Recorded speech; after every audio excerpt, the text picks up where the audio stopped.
Las propiedades de los textos. Estas propiedades se reconocen por sus características esenciales y también por las características accidentales. ¿Qué sería lo esencial en un texto? Que sea comprensible. Si un texto no se comprende, no es tal, no nos dice nada y por lo tanto no lo podemos considerar texto. ¿Cuáles son esas características no esenciales? El contenido. Puede ser una narración, o puede ser una receta de cocina, o puede ser una descripción, ¿sí? Todos son considerados textos por igual. La extensión es una característica no esencial. Puede considerarse texto un chiste, una palabra, una novela, o sea que si es corto o es breve, eso no lo califica como más o menos texto. Lo mismo que su diagramación, puede estar escrito en prosa, perdón, o en verso. Las características que son esenciales son la coherencia, la cohesión y la adecuación. ¿En qué consiste la coherencia? Un texto es coherente cuando todos sus párrafos y los paratextos se relacionan con el tema principal, por lo que el lector puede otorgarle un sentido al texto.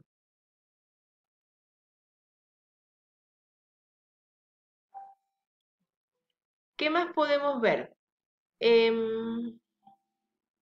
Un texto es coherente cuando presenta la información de manera ordenada y responde a un propósito, es decir, a lo pragmático, que puede ser informar, expresar sentimientos, tratar de convencer, hablar sobre el lenguaje. Y de acuerdo con la intención comunicativa, todo texto siempre presenta una estructura. Y generalmente la mayoría de los textos tiene esta estructura. eh, y acá les puse de ejemplo el narrativo, que tiene una introducción, un nudo o desarrollo y un desenlace. El artículo de divulgación, por ejemplo, tiene otra estructura. Podemos identificar esa introducción, desarrollo y conclusión, pero también podemos ver que en el avance del texto la información se presenta de manera progresiva y sigue un orden lógico. La cohesión es una de las formas de la coherencia. Hablamos en el video anterior acerca de la coherencia profunda y la coherencia superficial, ¿se acuerdan? La coherencia profunda sería la identificación del tema, de los subtemas, del tema y rema, de ver el avance de la información, y la coherencia superficial es aquella que está dada por la trama o la interrelación que hay entre las distintas partes del texto. Según Moreno Fernández, él expresa así: la coherencia se interpreta como una propiedad por la cual los hablantes comprenden los textos y los perciben como una unidad, compuesta por una serie de partes ligadas entre sí y con el contexto en el que el texto se produce. La cohesión se refiere a la relación específica entre las partes de un texto, relación que permite su identificación como elementos de una unidad superior llamada texto. Esa es una de las definiciones importantes a tener en cuenta.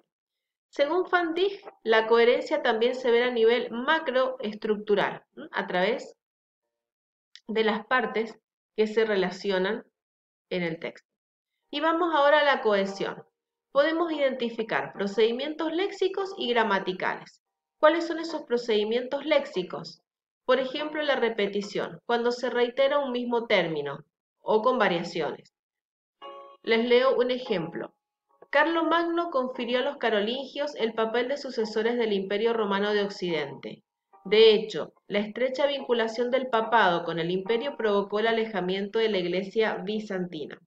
¿Qué tenemos acá? La repetición de la palabra imperio en dos oraciones que quedan estrechamente relacionadas entre sí a través de este procedimiento.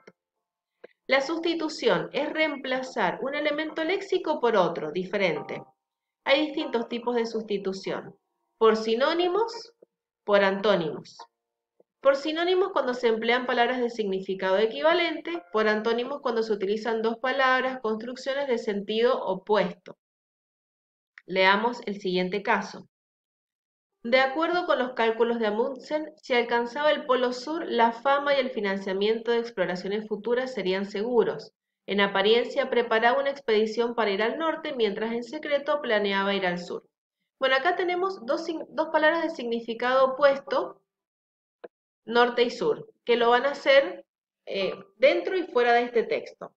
Y tenemos palabras sinonímicas como exploraciones o expedición y planeaba y preparaba. Son sinónimos entre sí.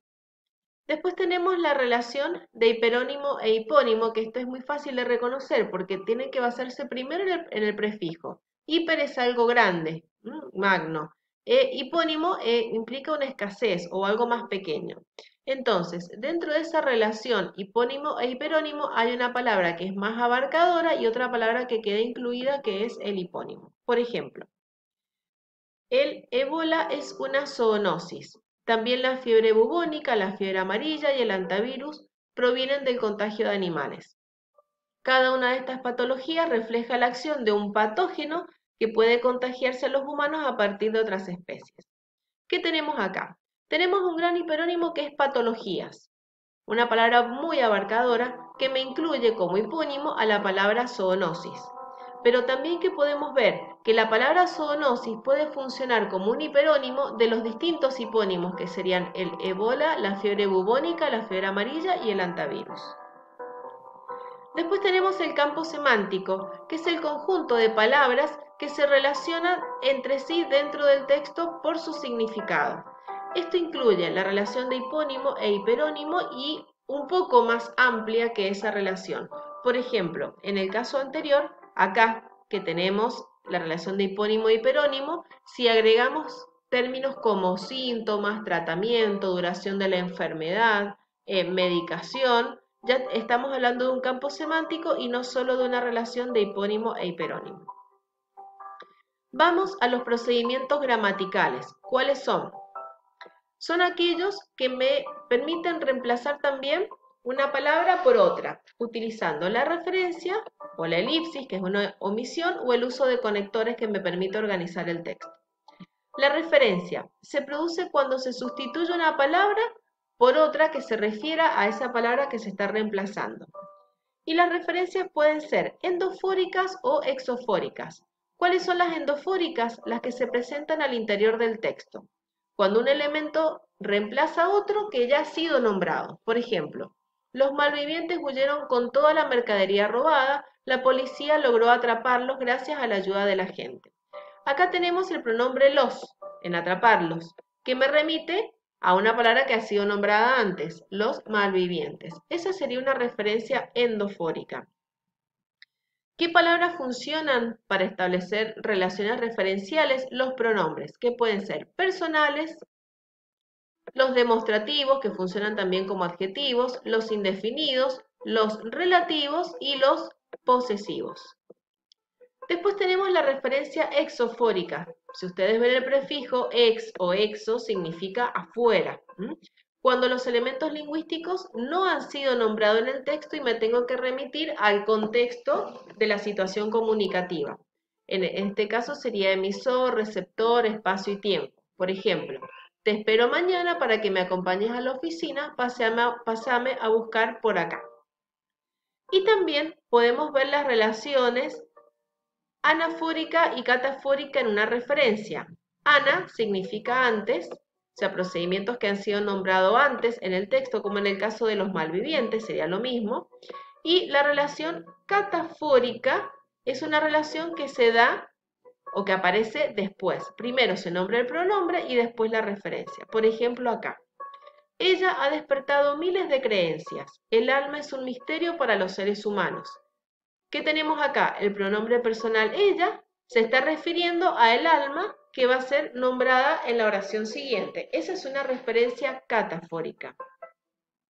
Después tenemos la elipsis, que consiste en omitir una palabra o una construcción. Y hay dos tipos de elipsis. La nominal, cuando se omite el sujeto, y la verbal, cuando se omite el verbo. La nominal se identifica con el sujeto tácito. Por ejemplo, el hombre llegó a su casa después de una larga travesía, necesitaba descansar y alimentarse adecuadamente. Acá tenemos la elipsis. Uy, apreté un botoncito mal. Acá tenemos la elipsis, ¿sí? La elipsis, acá lo que se ha omitido es el sujeto de la oración, que en este caso sería el hombre. Y después tenemos la elipsis verbal, que es cuando se omite el verbo y se marca generalmente con una coma. Agustín vivía en México, su familia en Buenos Aires. Bien, acá tenemos la elipsis, reemplazada, en este caso por la coma. Esa coma equivale al verbo vivía. Agustín vivía en México, su familia vivía en Buenos Aires. La elipsis se utiliza, así como la referencia pronominal o la sustitución pronominal, para evitar repeticiones que sean innecesarias. Los verbos que mayormente se utilizan para la elipsis son el verbo ser o estar. Y después tenemos la concordancia, que son como las distintas partes del texto que comparten uno o más rasgos morfológicos, género, número, persona.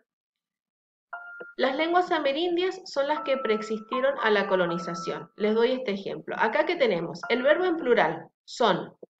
Por lo tanto, el sujeto tiene que ir en plural, las lenguas amerindias. Ese es un tipo de concordancia con respecto al número y a la persona del verbo. Las lenguas amerindias yo las sustituyo por ellas son. Y acá tenemos el otro verbo, preexistieron, también en plural. Ellas, las lenguas amerindias, están en plural, preexistieron, ¿sí? Y después tenemos la concordancia con respecto al género y al número.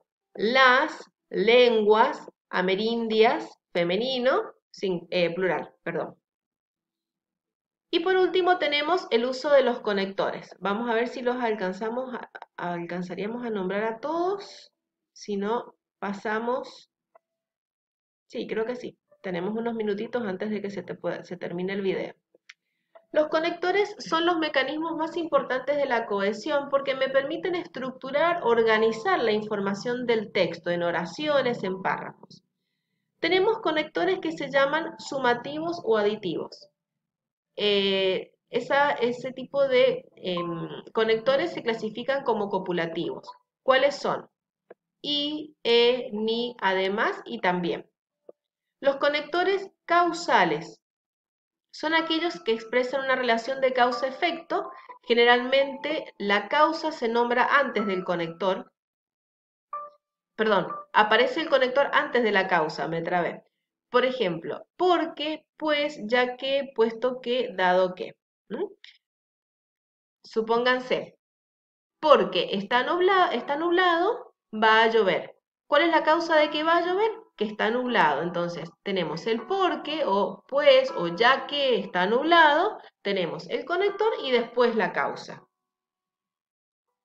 Los conectores consecutivos expresan una consecuencia y se identifican conectores como los que están destacados acá. Aparece siempre el conector y después la consecuencia. Yo puedo decir, está nublado, por lo tanto, va a llover. Entonces tenemos por lo tanto, que es el conector consecutivo, y después sigue la consecuencia, que es que va a llover. Después tenemos los conectores adversativos, que se utilizan para emitir juicios contrarios o posiciones. El adversativo, los que se clasifican como adversativos son el pero, más, sin embargo, no obstante, sino. Por ejemplo, las emisoras locales difunden sobre todo música extranjera, no obstante o sin embargo, hay un aumento de adeptos al folclore. Me está estableciendo una oposición, me dice que se escucha música extranjera, pero también hay muchos adeptos al folclore. O, aunque estudia, no aprueba. Tenemos el concesivo, el aunque, si bien estudia, no aprueba. Después tenemos los conectores disyuntivos, que son los que implican una opción o una elección y se clasifican en o, u o bien. Los finales expresan una relación de finalidad, de utilidad en el propósito. Es como que manifiesta que el sujeto quiere lograr algo. Por ejemplo, para, a fin de qué, con el propósito de qué, con el objeto de. Después tenemos las relaciones condicionales. Los más comunes son el uso del sí. Si el conferencista es Pérez, nos aburriremos. Los conectores temporales, que se clasifican en conectores de anterioridad, simultaneidad, posterioridad, y los estructuradores de la información.